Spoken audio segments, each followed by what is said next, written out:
एक कहावत है, दिल्ली को जीतना है तो यूपी को जीतना पड़ेगा और यूपी को जीतना है तो पूर्वांचल को जीतना बहुत जरूरी है। स्वदेश न्यूज का राजतंत्र काफिला अब पहुंच गया है पूर्वांचल के देवरिया में, जहां से सदर सीट से बीजेपी ने मुख्यमंत्री योगी के सलाहकार शलभ मणि त्रिपाठी को उम्मीदवार बनाया है।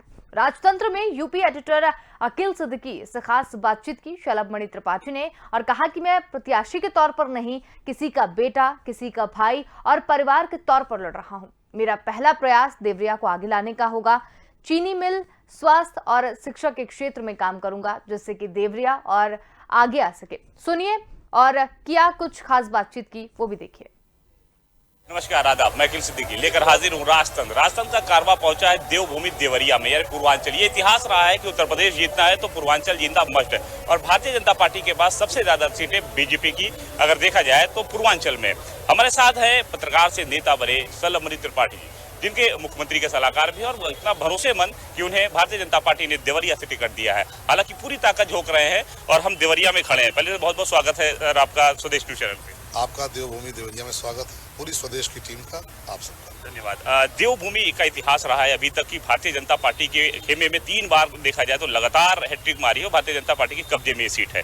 हालांकि बड़े भरोसेमंद आप मुख्यमंत्री के भी रहे हैं और भारतीय जनता पार्टी के, और उन्होंने आपको यहाँ पर कहीं ना कहीं भरोसा जताया है। किस नजर से इस देवभूमि को देखते हैं और क्या कुछ समीकरण बन रहा है?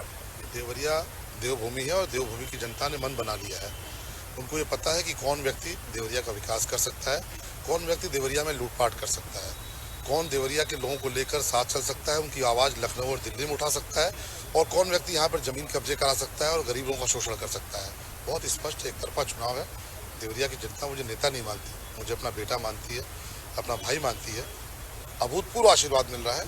कल प्रधानमंत्री जी की रैली हुई है और आपने देखा होगा प्रधानमंत्री जी ने स्वयं ट्वीट किया है, अद्भुत भीड़, 3 लाख से ऊपर की भीड़ ग्राउंड के अंदर और करीब 2 लाख के आसपास की जो भीड़ थी ग्राउंड के बाहर थी।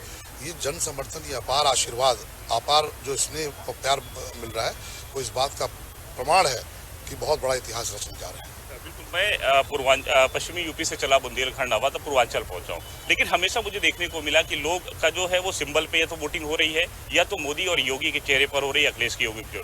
लेकिन यहाँ देवरिया मुझे देखने को मिला कि आपके चेहरे पे वोटिंग यहाँ पर चुनाव लड़, कोई बेटा मान रहा है, कोई भाई मान रहा है, कोई चाचा, कोई मामा। तो ये क्या समीकरण है? ये कौन सा ऐसा जो चेहरा जो सामने तस्वीर नजर आ रही है? ये पार्टी का आशीर्वाद है, माननीय मोदी जी, योगी जी का आशीर्वाद है, और देवरिया की जनता का आशीर्वाद है। उनको लगता है कि हमारा एक बेटा है जो दिल्ली में दहाड़ता है, लखनऊ में दहाड़ता है, बिहार झारखंड में दहाड़ता है, और लोगों की सेवा करने की इच्छा रखता है, सेवा करने का प्रयास करता है। ईमानदारी से दिल से राजनीति करता हूँ, प्रयास करता हूँ कि मेरी वजह से किसी को जाने अनजाने भी कष्ट न हो, और अगर कोई संकट में है तो अपनी पूरी ताकत पर उनके साथ खड़ा होने का प्रयास करता हूँ। और मुझे सौभाग्य हासिल है, मैं अपने आप को सौभाग्यशाली मानता हूँ कि देवरिया के जो लोग हैं मुझे कतई राजनीतिक नेता के तौर पर नहीं मानते, मुझे अपने परिवार का अंग मानते हैं। किससे अपनी लड़ाई देवरिया में, आप किससे अपनी लड़ाई मानते हैं यहाँ पर? देखिए, हम तो चुनाव में व्यस्त हैं तो बहुत इसका आकलन नहीं कर पा रहे, लेकिन लोगों से पूछता तो लोग कहते हैं चुनाव एक तरफा है, और सारे विरोधी दल मिलकर भी जो है वो शायद इतना वोट नहीं पा पाएंगे जिससे ज्यादा मार्जिन से हम लोग चुनाव जीतेंगे।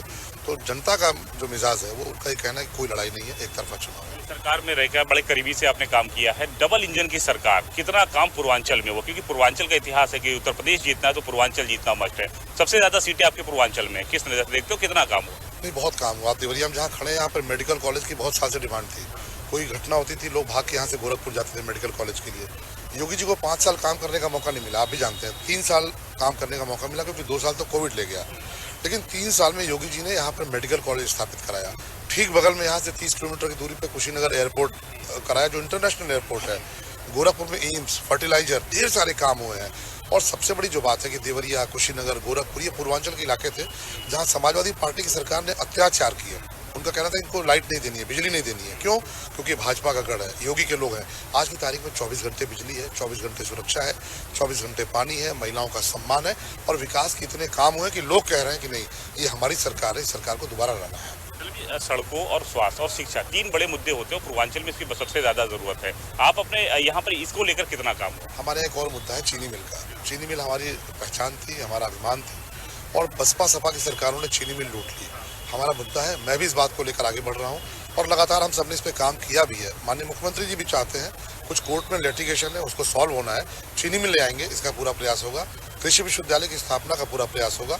देवरिया को एक शानदार सुंदर शहर के तौर पर तब्दील करना हमारा प्रयास होगा और जो हमारे देहात के इलाके हैं वहाँ पर बेहतर सुविधाएं मिल सके लोगों को, इसका भी प्रयास होगा। सहयोगी दल कुछ लोग यहाँ से आपके पार्टी को छोड़ के ओम प्रकाश राजभर जैसे लोग को छोड़ के समाजवादी पार्टी, और बड़ा दावा उनका कि पूर्वांचल में इस बार हमने बीजेपी को जिताया था, इस बार हम समाजवादी पार्टी को। इनका बयान को किस नजर से देखते हैं? देखिए, जनता कल मोदी जी की रैली हुई है, जनता बहुत स्पष्ट है। हमें लगता है कि हम लोग बड़े होशियार हैं। ग्रामीण क्षेत्रों में जाएंगे तो माताएं बहनें खुलकर बोल रही हैं कि मोदी जी को वोट देंगे, योगी जी को वोट देंगे। उनको ये पता है कि कौन व्यक्ति परिवार के लिए काम कर रहा है और कौन व्यक्ति परिवार छोड़कर प्रदेश के लिए काम कर रहा है। जनता को सब पता है। योगी जी के बारे में पता है, मोदी जी के बारे में पता है कि परिवार का कोई व्यक्ति उनके साथ नहीं रहता, वो प्रदेश की जनता के लिए काम करते हैं। दूसरा, जिन नेताओं की आप बात कर रहे हैं उनकी पूरी फहरिस्त अगर आप देखिएगा तो उनको 25 लाल बत्ती अगर चाहिए तो पूरी की पूरी अपने परिवार में चाहिए। तो जनता को पता है और जनता इस बारे में अपना निर्णय सुनाएगी। ये परिवार पूरी तरीके से योगी जी को और मोदी जी को घेरता नजर आ रहा है, आप भी समझ रहे हैं। उन पे क्या कहना चाहिए? उनकी टिप्पणियों पे पूरा परिवार लगा। उनके संस्कार हैं और ये उनके संस्कार ऐसे ही हैं कि उत्तर प्रदेश की जनता तक उनसे भय खाती थी। ये वो लोग हैं कि उनकी पार्टी का झंडा अगर निकलता था या लाल टोपी लगा लेते थे तो जनता कहती थी कि लाल टोपी का मतलब गुंडा, समाजवादी पार्टी के झंडे का मतलब गुंडा। तो जनता जानती है इनके संस्कार ऐसे हैं। ये गाली गलौज की भाषा पे आएंगे, मारपीट भी करते हैं, बूथ लूटते हैं। इनके जो कार्यकर्ता हैं, दूसरे जो दलों के लोग होते हैं उनके साथ अत्याचार करते हैं। तो इनका जवाब जनता ही दे रही है और देगी, खूब देगी। अभी जीतने के बाद पहले 3 बड़े काम कौन से आप देवरिया में कराएंगे जिससे देवरिया सबसे आगे जाए और सबसे ज्यादा जरूरत उनको? चीनी मिल की स्थापना, कृषि विश्वविद्यालय का प्रयास करूंगा और देवरिया शहर में ट्रैफिक व्यवस्था बेहतर कराने का प्रयास करूंगा। स्वदेश न्यूज के माध्यम से अपने करोड़ों दर्शकों को क्या संदेश देना चाह रहे हैं? मैं आपका बहुत ही लोकप्रिय चैनल है, मैं इतना अनुरोध करूंगा कि वोट देने जरूर निकलिए। वोट देने आप आएंगे तभी लोकतंत्र मजबूत होगा। आपको जो पसंद आए आप अपने उम्मीदवार का चयन करिए। हो सकता है मुझसे कोई बेहतर भी हो, अगर अच्छा लगता है उसको दीजिए। अगर मैं बेहतर लगता हूँ मुझे समर्थन दीजिए, पर वोट जरूर दीजिए। बहुत बहुत धन्यवाद। बात करें तो ये सुनील त्रिपाठी थे, इन्होंने जिस तरह अपनी बात को बेबाक तरीके से रखा और बोला कि डबल इंजन की सरकार ने काम भी किया और जो विपक्ष हमला कर रहा है वो अपने गिरबान में पहले झांक के देखे।